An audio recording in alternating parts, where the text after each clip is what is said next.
आज 5 मई 2025 के बाबा के साकार महावाक्य। बाबा कहते, मीठे बच्चे, सदा इसी नशे में रहो कि हम संगम युगी ब्राह्मण हैं। हम जानते हैं जिस बाबा को सब पुकार रहे हैं वे हमारे सम्मुख है। प्रश्न है, जिन बच्चों का बुद्धि योग ठीक होगा उन्हें कौन सा साक्षात्कार होता रहेगा? उत्तर है, सतयुगी नई राजधानी में क्या क्या होगा, कैसे हम स्कूल में पढ़ेंगे, फिर राज्य चलाएंगे। ये सब साक्षात्कार जैसे जैसे नजदीक आते जाएंगे होता रहेगा। परंतु जिनका बुद्धि योग ठीक है, जो अपने शांति धाम और सुख धाम को याद करते हैं, धंधाधूरी करते भी एक बाप की याद में रहते हैं, उन्हें ही ये सब साक्षात्कार होंगे। गीत है ओम नमो शिवाय। बाबा कहते, ओम शांति। भक्ति मार्ग में और जो भी सत्संग होते हैं उनमें तो सब गए होंगे। वहाँ या तो कहेंगे बोलो सब वाह गुरु, या राम का नाम बताएंगे। यहाँ बच्चों को कुछ कहने की भी जरूरत नहीं रहती, एक ही बार कह दिया है, घड़ी घड़ी कहने की दरकार नहीं। बाप भी एक है, उनका कहना भी एक ही है। क्या कहते हैं? बच्चों, माम एकम याद करो। पहले सीखकर फिर आकर यहाँ बैठते हैं। हम जिस बाप के बच्चे हैं उनको याद करना है। ये भी तुमने अभी ब्रह्मा द्वारा जाना है कि हम सभी आत्माओं का बाप वह एक ही है। दुनिया ये नहीं जानती, तुम जानते हो हम सब उस बाप के बच्चे हैं। उनको सभी गॉड फादर कहते हैं। अब फादर कहते हैं, मैं इस साधारण तन में तुमको पढ़ाने आता हूँ। तुम जानते हो बाबा इनमें आए हैं, हम उनके बने हैं। बाबा ही आकर पतित से पावन होने का रास्ता बताते हैं। ये सारा दिन बुद्धि में रहता है। यूं शिव बाबा की संतान तो सब हैं, परंतु तुम जानते हो और कोई नहीं जानते हैं। तुम बच्चे समझते हो हम आत्मा हैं। हमको बाप ने फरमान किया कि मुझे याद करो, मैं तुम्हारा बेहद का बाप हूँ। सब चिल्लाते रहते हैं कि पतित पावन आओ, हम पतित बने हैं। ये देह नहीं कहती, आत्मा इस शरीर द्वारा कहती है। 84 जन्म भी आत्मा लेती है ना। ये बुद्धि में रहना चाहिए कि हम एक्टर्स हैं। बाबा ने हमको अब त्रिकालदर्शी बनाया है, आदि मध्य अंत का ज्ञान दिया है। बाप को ही सब बुलाते हैं ना।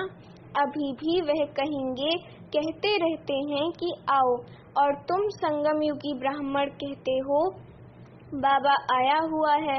इस संगम युग को भी तुम जानते हो, ये पुरुषोत्तम युग गाया जाता है। पुरुषोत्तम युग होता ही है कलयुग के अंत और सतयुग के आदि के बीच में। सतयुग में सतपुरुष, कलयुग में झूठे पुरुष रहते हैं। सतयुग में जो होकर गए हैं उन्हों के चित्र हैं। सबसे पुराने ते पुराने ये चित्र हैं, इनसे पुराने चित्र कोई होते नहीं। ऐसे तो बहुत मनुष्य फालतू चित्र बैठ बनाते हैं। ये तुम जानते हो कौन कौन होकर गए हैं। जैसे नीचे अम्बा का चित्र बनाया है अथवा काली का चित्र है, तो ऐसी भुजाओं वाली हो थोड़ी सकती है। अम्बा को भी 2 भुजाएं होंगी ना। मनुष्य तो जाकर हाथ जोड़ते पूजा करते हैं। भक्ति मार्ग में अनेक प्रकार के चित्र बनाए हैं। मनुष्य के ऊपर ही भिन्न भिन्न प्रकार की सजावट करते हैं तो रूप बदल जाता है। ये चित्र आदि वास्तव में कोई है नहीं, ये सब है भक्ति मार्ग। यहाँ जो मनुष्य लूले लंगड़े निकल पड़ते हैं, सतयुग में ऐसे नहीं होते। सतयुग को भी तुम जानते हो, आदि सनातन देवी देवता धर्म था। यहाँ तो ड्रेस देखो, हरेक की अपनी अपनी कितनी वैरायटी है। वहाँ तो यथा राजा रानी तथा प्रजा होते हैं। जितना नजदीक होते जाएंगे तो तुमको अपनी राजधानी की ड्रेस आदि का भी साक्षात्कार होता रहेगा। देखते रहेंगे हम ऐसे स्कूल में पढ़ते हैं, ये करते हैं। देखेंगे भी वह जिनका बुद्धि योग अच्छा है, अपने शांति धाम सुख धाम को याद करते हैं। धंधाधूरी तो करना ही है। भक्ति मार्ग में भी धंधा आदि तो करते हैं ना। ज्ञान कुछ भी नहीं था, ये सब है भक्ति। उसको कहेंगे भक्ति का ज्ञान। वह ये ज्ञान दे न सके, कि तुम विश्व के मालिक कैसे बनेंगे। अभी तुम यहाँ पढ़कर भविष्य विश्व के मालिक बनते हो। तुम जानते हो ये पढ़ाई है ही नई दुनिया अमरलोक के लिए। बाकी कोई अमरनाथ पर शंकर ने पार्वती को अमर कथा नहीं सुनाई है, वह तो शिव शंकर को मिला देते हैं।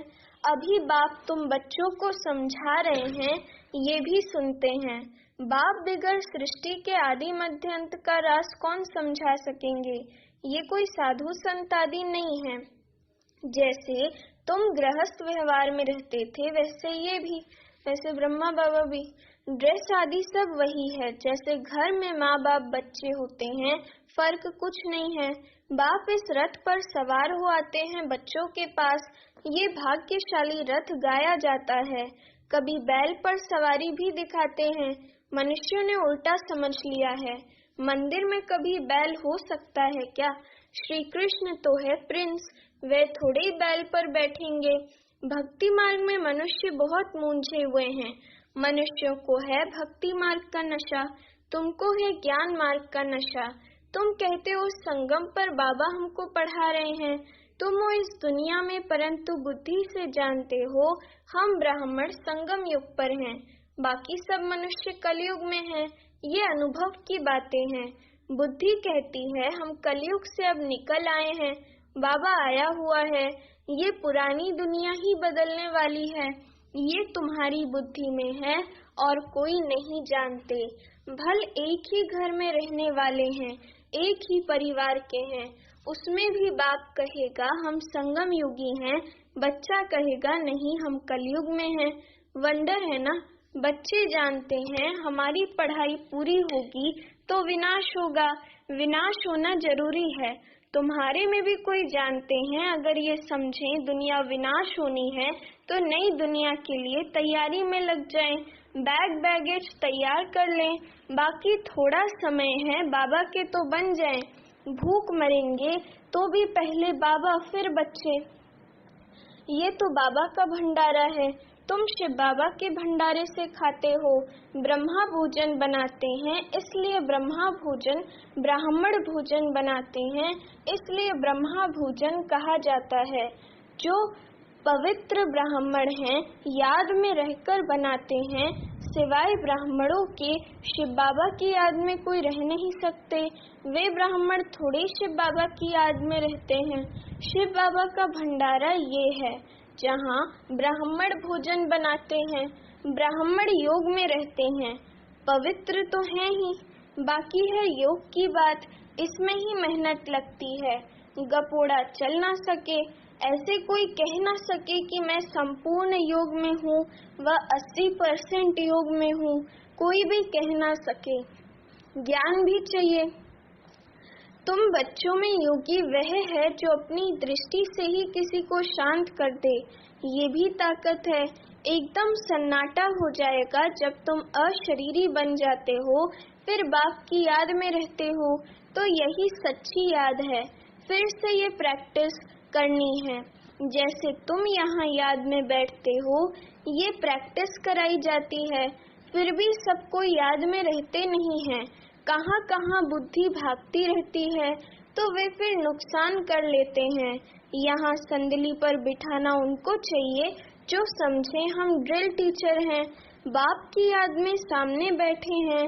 बुद्धि योग और कोई तरफ ना जाए, सन्नाटा हो जाएगा। तुम अशरीरी बन जाते हो और बाप की याद में रहते हो। ये है सच्ची याद।